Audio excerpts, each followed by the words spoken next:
Halloween is tomorrow. So exciting for the little kids getting out and about in their cool costumes, but it can be a little overwhelming for parents trying to wrangle all those little ones. And we have Leanna Carson, a co-founder of Northern Nevada Moms, here to give us some tips on having some trick-or-treat fun. Of course, it's dark outside when kids are out and about.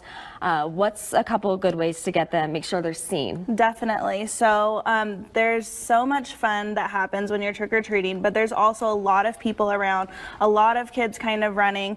So one of our biggest tips is really recommending you to bring a flashlight, because usually your cell phone light really isn't bright enough to kind of see all the kids kind of running around, making sure you get your bearings. And also, you know, if your phone dies, you won't have a flashlight anymore. So bringing a flashlight's really important. And then something that kind of adds a little bit of visibility and the kids also love as well are glow sticks. Oh yeah, everyone loves glow sticks. Glow sticks are awesome. You know, the kids can choose their colors. They're pretty affordable. You know, you can find them at most stores. And you know, they can put them around their neck as a necklace, as on their wrist as a bracelet. You know, if there's someone that really doesn't want to have that, you can tie it around their ankle or add it to their trick-or-treat bag, and it kind of just adds a little bit more visibility as they're kind of running up into those doors and all that fun stuff. The next thing is you could really add reflective tape onto their candy bags or onto their costumes. You know, a lot of costumes nowadays have that reflective tape so that they're a little bit more visible.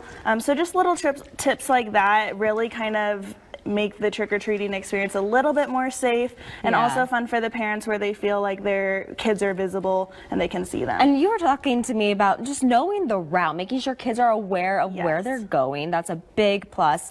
But it is so cold outside, and we all know you have to layer up, covering the jacket. You got some tips for parents there? Yeah, as Lindsay was saying, it's getting really cold this week, and so it's really important to layer. And so you can do two things. One, you can layer under their costumes, which is a great way so that they don't feel like they're taking on and off their jacket as they're trick-or-treating. They're nice and warm, and then that's a really good way. The other way is to put a jacket on in between the houses as you're trick-or-treating, so that kids feel warm, but then they can take that off and, you know, go show off their costume. All right. Something that's really fun is really just, you know, taking a wagon or stroller in between houses, putting your little ones in there with a couple blankets to ensure they're warm, so then when they're ready to go to that next house, you know, they've got that little warmth with them. All right, so many good tips. Of course, you can always do safe trick-or-treating events. We got some up in Virginia City, all throughout Reno and Carson City. Leanna, thank you so much for being here. Thank you so much for having me today. All right, stay with us. We'll be right back.